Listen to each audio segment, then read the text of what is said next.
ఓం గణేశాయ నమః. ఓం గురుభ్యో నమః. ఓం శ్రీ సాయినాథాయ నమః. సాయి బంధువులరా, ఈరోజు బాబావారు సూచించిన నేను ప్రవచించే ప్రధానమైనటువంటి అంశం ఈరోజు బాబావారి సాయి చరితామృతంలో ప్రధానంగా 5వ భాగం. ఈ యొక్క భాగంలో ప్రధానమైనటువంటి అంశం ఏంటంటే బాలసాయి.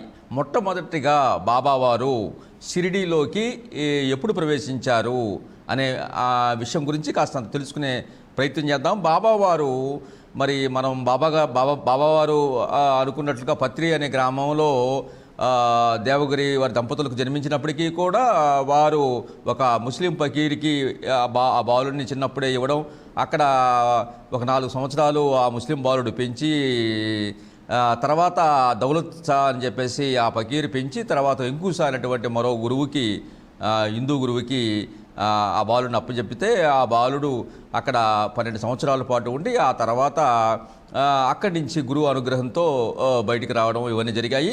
అయితే మొట్టమొదటిసారిగా షిరిడీ గ్రామంలో సాయిబాబా ఎప్పుడు వచ్చారంటే అతను నూనుగా మీసాలతో నవయవ్వనంలో ఉన్నట్టు తేజస్సు, మంచి తెల్లగా కాంతివంతమైనటువంటి ముఖంతో పాలు ఉట్టి పడే విధంగా అంత తేజస్సుతో ఉన్నటువంటి బాబా 16 సంవత్సరాల వయసులో మొట్టమొదటిసారిగా షిరిడీ గ్రామంలోకి ఆయన ప్రవేశించాడు.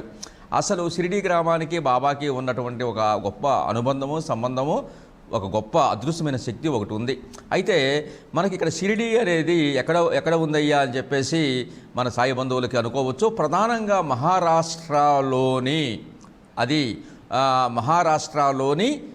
అక్కడ కోపరగాం జిల్లాలోని అక్కడ రహతాకి పట్టణానికి ఒక మూల చిన్న ఉన్నటువంటి గ్రామం షిరిడీ గ్రామం. షిరిడీ గ్రామం పెద్దగా అభివృద్ధి చెందినటువంటిది కాదు. సుమారు రమారమే ఒక 70-80 ఇళ్ళు, పెద్ద ఇళ్ళు ఉండేవి. చిన్న చిన్న గుడిసెలు అవి ఇవి కలిపి మొత్తం ఒక 400 ఇళ్ళు దాకా ఉన్నట్లుగా చరిత్రకారులు చెబుతున్నారు. 2400-2500 మంది గ్రామస్తులుగా ఆ షిరిడీ గ్రామంలో ఉన్నట్టుగా తెలుస్తుంది. ప్రధానంగా గ్రామానికి మొదట్లో ఆ గ్రామదేవత ఖండోబా దేవాలయం ఉంది. ఖండోబానే ఆ గ్రామదేవత. ఖండోబా అంటే సాక్షాత్తు పరమశివుడు.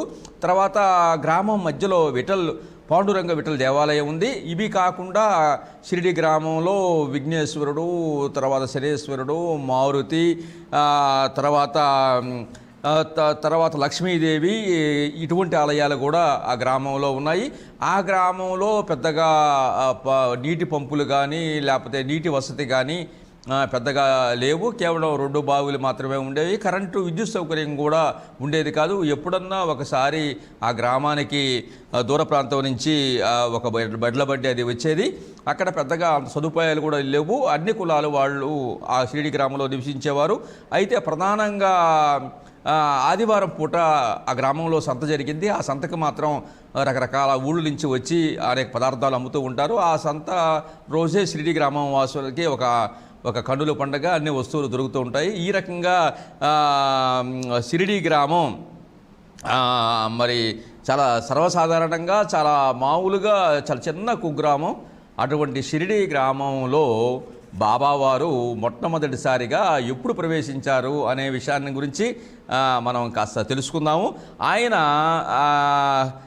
క్రీస్తు శకము 1854 సంవత్సరంలో తొలిసారిగా బాబావారు షిరిడీ గ్రామంలో ఒక యాప చెట్టు కింద ఆయన తపస్సు చేస్తూ ఒక 16 సంవత్సరాలు బాలుడు రూపంలో ఒక చిన్న బాల సాధువులాగా అక్కడ ఆ యాప చెట్టు కూర్చొని తీవ్రమైనటువంటి తపస్సు, ధ్యానం చేస్తూ ఆ షిరిడీ గ్రామం వారికి కల్పించారు. మొట్టమొదటిసారిగా తొలి సాక్షాత్కారం షిరిడీ గ్రామంలో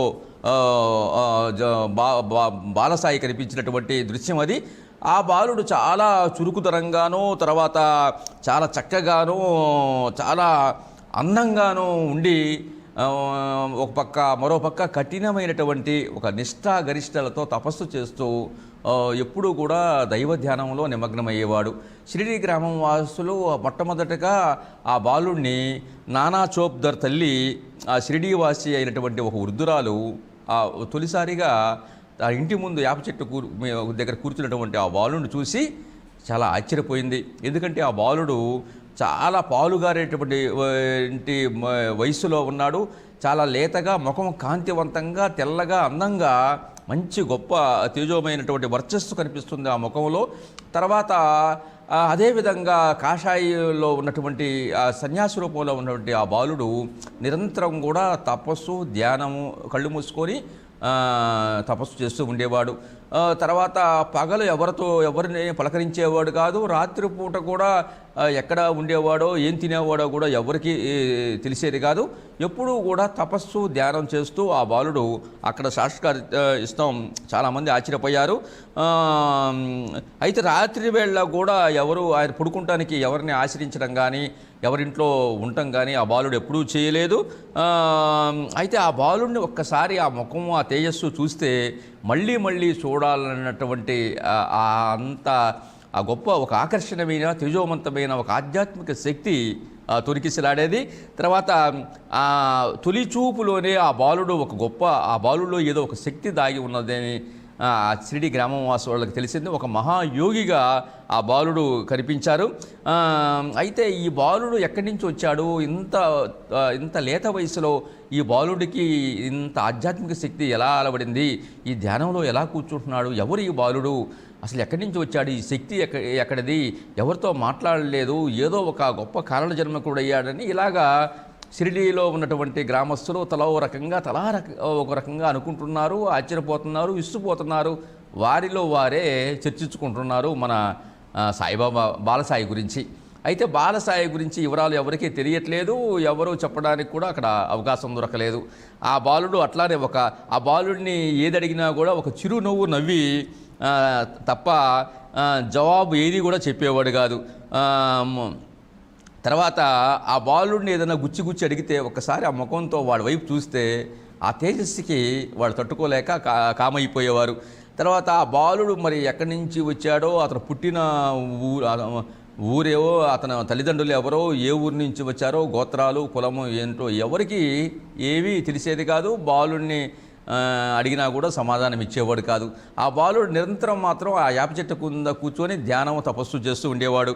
తర్వాత ఈ రకంగా బాలుడు యొక్క తొలిసారి యొక్క నానా చోబ్దార్ తల్లి ఆ వృద్ధురాలు ఆ బాలుడిని చూసి, ఈ బాలుడి దగ్గర ఏదో ఒక శక్తి దాగి ఉన్నది, గొప్ప మహాశక్తివంతుడు, మహా తేజస్సు కలిగినటువంటి ఈ బాలుడు కారణజన్మకుడు అయి ఉంటాడు, భగవంతుడు పంపించినటువంటి వ్యక్తిగా కనిపించింది. ఒకసారి ఒక పెద్ద షిరిడీలో గాలితో కూడినటువంటి ఒక పెద్ద వర్షం, బాగా ఉధృతమైనటువంటి వర్షం కురిసింది. ఆ తుఫానులాగా అనుకున్నారు గ్రామస్తులు. చెట్లు అన్నీ పడిపోయినాయి. చాలా చాలా భీభత్సంగా జరిగింది. అయినా కూడా పొద్దున్నే లేచి చూస్తే ఆ బాలుడు చిరునవ్వుతో, చాలా ప్రసన్న వదనంతో అక్కడ ధ్యానంలోనే కూర్చునే ఉన్నాడు. ఆ బాలుడికి ఎటువంటి చిన్న కాస్తంత గాయం కానీ, దెబ్బ కానీ, తర్వాత ఏమైనా పాడైనటువంటి ఆనవాళ్ళు కానీ ఏమీ కనపడలేదు. నిర్మలంగా, ప్రశాంతంగా ఆ చెట్టు కింద బాలుడిని దర్శనం ఇచ్చేసరికి ఆ గ్రామస్తులు ఆశ్చర్యపోయారు. ఎందుకంటే అప్పటికీ ఆ గ్రామంలో అక్కడ ఉన్నటువంటి పూరి గుడిసెలన్నీ కూడా కొన్ని నేలమట్టమైనవి, తర్వాత తాటాకులన్నీ ఎగిరిపోయినాయి, అక్కడ ఉన్నటువంటి కొన్ని వస్తువులన్నీ కూడా పగిలిపోయినాయి, చెట్లు నేలకూలి అంతా అస్తవ్యస్తంగా ఉన్నప్పటికీ కూడా బాలుడు కూర్చున్నటువంటి యాప చెట్టుకి ఎటువంటి కొద్దిగా కూడా దెబ్బ తెగలేదు, కొద్దిగా కూడా అది పాడవడం జరగలేదు. బాలుడికి కూడా ప్రశాంతంగా దృశ్యం కనిపించడం నిజంగా షిరిడి గ్రామం వాసులకి చాలా ఆశ్చర్యపోయారు. తర్వాత ఆ బాలుడు చాలా నిరాడంబరంగా, సాదాసీదాగా కనిపించేవాడు షిరిడి గ్రామాలకి. తర్వాత ఎండ, వాన, చలి వంటి ప్రకృతి వైపరీత్యాలు కూడా చలించకుండా ఒక తదేకమైనటువంటి, ఒక ఆధ్యాత్మికమైనటువంటి స్థితిలో ఉండి, ఎప్పుడూ కూడా ధ్యాన ముద్రలో ఉండి చాలా అలౌకికమైనటువంటి ఆనందాన్ని అనిపిస్తూ ఉండేవాడు. ఎవరైనా షిరిడి గ్రామం వాళ్ళు కనుక పలకరిస్తే చిరునవ్వుతో సమాధానం చెప్పేవాడు. తర్వాత అతనికి ఎవరితో మాట్లాడటం కూడా జరిగేది కాదు. రాత్రి చీకటి అన్నా కూడా బాలసాయికి భయం ఉండేది కాదు. ఆయన అనురాగం కలగడం, తర్వాత సన్యాస రూపం, ఇవన్నీ కూడా షిరిడి గ్రామం వాసులకి చాలా ఆశ్చర్యాన్ని, గొప్ప విషయాన్ని కనిపించాయి. తొలిసారిగా షిరిడీ సాయిబాబా బాలసాయి రూపంలో ఈ 16 సంవత్సరాల వయస్సులో చూసినటువంటి దృశ్యం నానా చోప్దర్ తల్లి, ఆవిడ బాగా వృద్ధురాలు. ఆవిడ గమనించి ఈ షిరిడీ గ్రామం వాసులకు కూడా చెప్పడం జరిగింది. షిరిడీ గ్రామం వాసులు కూడా అందరూ వచ్చి ఎవరో మహిమ కలిగినటువంటి ఈ యొక్క బాలుల్లో సామాన్యమైన విషయం కాదని చెప్పేసి అందరూ కూడా అనుకున్నారు. ఈ విధంగా 16 సంవత్సరాల వయసులో 1854 సంవత్సరంలో షిరిడీ గ్రామంలో తొలిసారిగా బాలసాయిగా బాబా అక్కడ ఆ షిరిడీ గ్రామానికి కాలు పెట్టడం జరిగింది.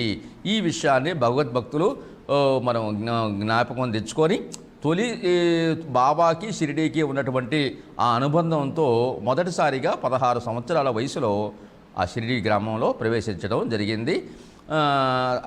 ఈ రకమైనటువంటి దృశ్యాన్ని షిరిడీ గ్రామంలో వాళ్ళు కూడా ఆశ్చర్యపోయారు. కాబట్టి ఓంప్రదమైనటువంటి సాయి దర్శనాలను తెలుసుకున్నటువంటి భాగ్యం సాక్షాత్తు ఆ దత్తప్రభు, ఆ సాయినాథుడు మనకి ఈరోజు కలిగించాడు. వారి అపార కృపా కటాక్ష వీక్షణాలు మీకు మీ జీవితంలో నిండుగా మెండుగా ఉండాలని ఈ షిరిడీ సాయి భక్తి టీవీ వీస్తున్నటువంటి ప్రేక్షకులు ఈ టీవీని లైక్ చేసి సబ్స్క్రైబ్ చేసి మరింత గురు బంధువులకు ప్రచారం చేస్తే ఎన్నో ఆధ్యాత్మిక విషయాలు తెలుసుకునే అవకాశం ఉంటుందని మిమ్మల్ని మనస్ఫూర్తిగా కోరుకుంటూ సర్వేజనం సుఖినో భవంతు. ఓం శ్రీ సాయిరామ్.